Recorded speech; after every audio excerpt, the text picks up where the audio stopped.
හැමෝටම සුබ දවසක් වේවා. චිකෝෙක් YouTube නාලිකාව වෙත සාදරයෙන් පිළිගන්නවා. ගංකුකුල් පාලනය කරන ඔයාට තියෙන ලොකුම ගැටලුවන්නේ සත්තුන්ට සෙම හැදෙන එක. ඉතින් ඒකට දෙන්න පුළුවන් බෙහෙත් වට්ටෝරුවක් හදන හැටි කියලා දෙන්න තමයි මම මේ වීඩියෝ එක ගෙනාවේ ඔයාලට. අපට වටපිටාවෙන් හොයාගන්න පුළුවන් දේවල් එකතු කරලා මේ බෙහෙත් වට්ටෝරුව හදාගන්න පුළුවන්.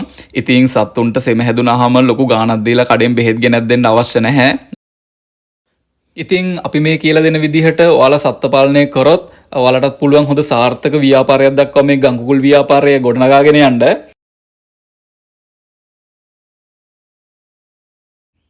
මේ ගැන හරියටම සමහර අය දැනුවත් නැහැ. ඒක නිසා ඔයාලව දැනුවත් කරන්න තමයි මම මේ වීඩියෝ එක ගෙනාවේ ඔයාලට. ඔයාලටත් අත්දැකීමක් ඇති කඩේකට ගිහින් සත්තුන්ට සෙමට බෙහෙත් දෙන්න කියපුවාම එක එක જાතියේ බෙහෙත් දෙනවා එක හොඳයි කියලා. ඉතින් ඔයාලත් ඒවා ගෙනල්ලා ඔයාලගේ සත්තුන්ට දෙනවා. ඒත් ප්‍රතිඵල නම් ගොඩක්ම අඩුයි. ඒ වගේ දේවල් ආයෙ කරන්න ඕන නැහැ. මම කියලා දෙන්නම් හරියටම වියදමක් නැතුවම සත්තුන්ගේ සෙම පාලනය කරන හැටි. ඒක නිසා මම කියලා දෙන විදිහට මේ වීඩියෝ එක දිගටම බලන්න. එතකොට ඔයාලට පුළුවන් සත්තුන්ට හදලා මේ බෙහෙත් වට්ටෝරුව දෙන්න. ස්කිප් කරන්න නැතුව බලන්න. ඔයාලට පොඩි තැනක් හරි වැරදුනොත් එහෙම මේ බෙහෙත් වට්ටෝරුව සාර්ථකව ඔයාලට හදාගන්න හම්බ වෙන්නේ නැහැ. ඒක නිසා අනිවාර්යයෙන්ම වීඩියෝ එකත් එක්ක දිගටම රැඳිලා ඉන්න කියලා ආරාධනා කරනවා. ඔයාලට දැන් පේනවා ඇති මම මේ කඩන්නේ මොනවද කියලා. මේ තියෙන උඳු පියලිය. ඉතින් මේ උඳු පියලිය වලත් වර්ග ගොඩක් තියෙනවා. සාමාන්‍යයෙන් පොඩි කොලේ තමයි අපි මේ බෙහෙත් වට්ටෝරුව හදන්න ගන්නෙ. අපි මේ බෙහෙත් වට්ටෝරුව හදන්නේ සත්තු 10කට.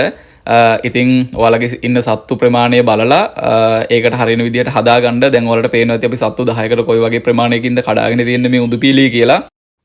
මේ බෙහෙත් වට්ටෝරුව හදාගන්නකොට අපිට මේකට තව එකතු කරන්න දේවල් ටිකක් තියෙනවා. මම ඔයාලට මේ වීඩියෝ එකෙන් ඉස්සරහට පැහැදිලි කරන්නම් මොනවද මේකට එකතු කරන්නේ තව කියලා. අපිට තව ඕන වෙනවා සුදු ලූණු. ඉතින් මේ සුදු ලූණු වලිනුත් බිකි දෙකයි අපි මේ බෙහෙත් වට්ටෝරුව හදන්න ගන්නෙ. සත්තු 10ක් නිසා සුදු ලූණු බිකි දෙකයි. මොකද අපි මේක වැඩි කරොත් එහෙම සත්තුන්ට සැර වැඩි වෙන්න පුළුවන්. ඒක නිසා මම ඔයාලට මේ කියලා දෙන විදිහට විතරක්ම මේ බෙහෙත් වට්ටෝරුව හදන්න. ඒක නිසා ස්කිප් කරන්න නැතුව මේ වීඩියෝ එක ඉවරනකම බලන්න. බලලා හරියටම මේ බෙහෙත් වට්ටෝරුව හදන හැටි බලාගෙන ඔයාලත් ඔයාලගේ සත්තුන්ට හදලා මේ බෙහෙත් වට්ටෝරුව දෙන්න. අපි මේකට ගත්ත සුදු ලූණු බිකි දෙක හොඳට සුද්ධ කරගන්න ඕනේ මේ පිටපොත්ත හොඳට. මොකද අපි මේක ගලේ අඹරන නිසා පිටපොත්ත ඇඹරෙන්නේ නැහැ. ගලේ හරියට අපේ බෙහෙත් වට්ටෝරුව හැදෙන්නේ නැහැ. ඒක නිසා මේ විදිහට හොඳට සුද්ධ කරගන්න. දැන් මුලින්ම අපි කඩාගත්ත උඳු පීලිය ටික ගලේ හොඳට අඹර ගන්න ඕන. ඉතින් ඔයාලා මේ වීඩියෝ එකත් එක්ක දිගටම රැඳිලා හොඳට බලා ගන්න කොහොමද අපි මේක අඹරගන්නේ කියලා.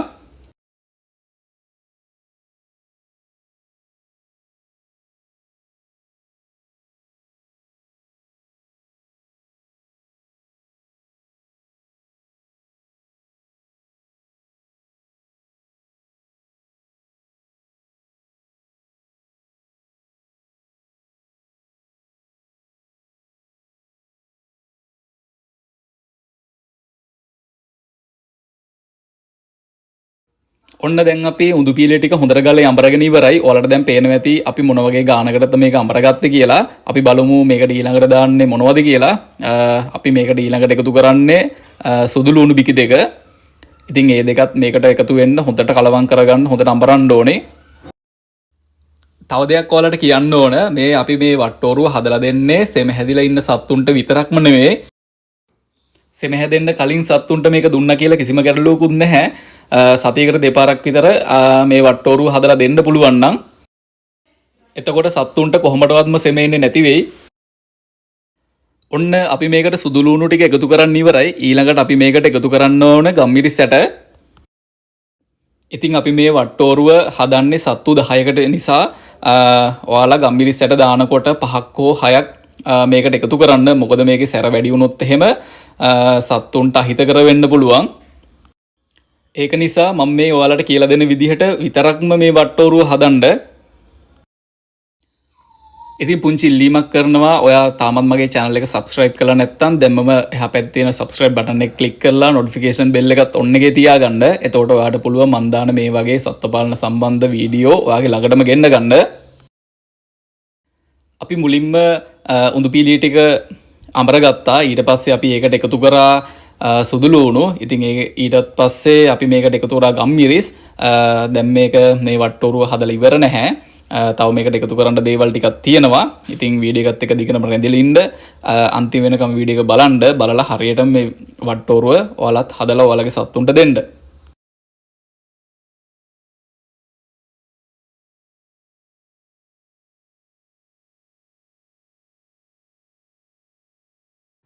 ඔන්න දැන් අපි ගලේ අඹර ගන්න දේවල් ටික අඹරගෙන ඉවරයි. අපි බලමු දැන් මේකට ආයෙ එකතු කරන්න අපි මොනවද කියලා.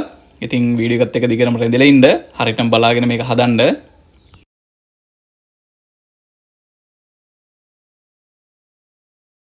අපි මේ හොඳින් අඹරගත්ත බෙහෙත් එකට ආයෙ අපි එකතු කරන්න ඕනි දෙහි ටිකක්. ඉතින් සාමාන්‍යයෙන් දෙහි ගෙඩියෙන් පොඩි කෑල්ලක් කපලා මේ විදිහට පැංගිරි ටිකක් දාන්න. දාලා හොඳට ඒක කලවම් කරගන්න ඕන.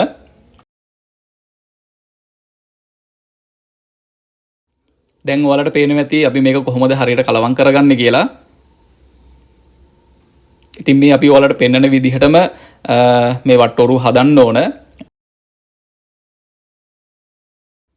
අපි දැන් මේ වට්ටෝරුව හදාගෙන ඉවරයි.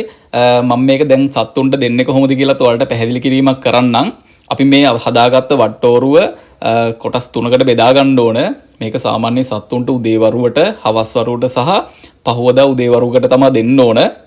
එතකොට තමයි ඉක්මනින් ප්‍රතිඵල ලබා ගන්න පුළුවන් වෙන්නේ. ඉතින් මේ බෙහෙත් එක සත්තුන්ට දෙනකොට එයාලගේ කෑමත් එක්ක කලවම් කරලා දෙන්නත් පුළුවන්. නැත්තම් එයාලා බොන වතුර භාජනයට කලවම් කරලා දෙන්නත් පුළුවන්. ඉතින් ඔයාලා මේ බෙහෙත් එක කෑම එක්ක කලවම් කරලා දෙනවා නම් මම දාලා තියෙනවා මගේ channel එකේ අඩු වේදමින් ගම් කුකුළුන්ට දෙන්න පුළුවන් කෑම වට්ටෝරුවක් හදන විදිහ. ඉතින් ඒ විදිහට හදලා කෑමත් එක්ක කලවම් කරලා දෙන්නත් පුළුවන්. අපි දැන් මේ බෙහෙත් එක සත්තුන්ට දෙන්නේ වතුරෙන් කලවම් කරලා. ඉතින් ඔයා මේ හොඳට මතක තියාගන්න ඕන දෙයක් තමයි අපි මේක සත්තුන්ට වතුරත් එක්ක කලවම් කරලා දානකොට නිවාගත්ත උණු වතුර විතරමයි දාන්නේ. ඒක හොඳටම මතක තියාගන්න. ඇල් වතුරෙන් මේක කලවම් කරලා දාන්න එපා. ඉතින් දැන් ඔයාලට බලා ගන්න පුළුවන් අපි කොහොමද මේක වතුරෙන් කලවම් කරලා සත්තුන්ට දෙන්නේ කියලා. ඉතින් අපේ වීඩියෝ එක හොඳයි නම් අනිවාර්යයෙන්ම ලයික් එකක් දාන්න. ඔයාලගේ අදහස් තියෙනවා නම් කමෙන්ට් සෙක්ෂන් එකේ කමෙන්ට් එකක් විදිහට ඉදිරිපත් කරන්න. ඔයාගේ යාළුවෙක් ඉන්නවා නම් ගම් කුකුල් පාලනය කරන එයාටත් වැදගත් වෙයි මේ වීඩියෝ එක අනිවාර්යයෙන් එයාට ෂෙයා කරන්නත් අමතක කරන්න එපා. ගම් කුකුල් පාලනය සම්බන්ධ තවත් වැදගත් වීඩියෝ එකකින් අපි එහෙනම් ඊළඟට හම්බ වෙමු. එහෙනම් හැමෝටම ජය වේවා.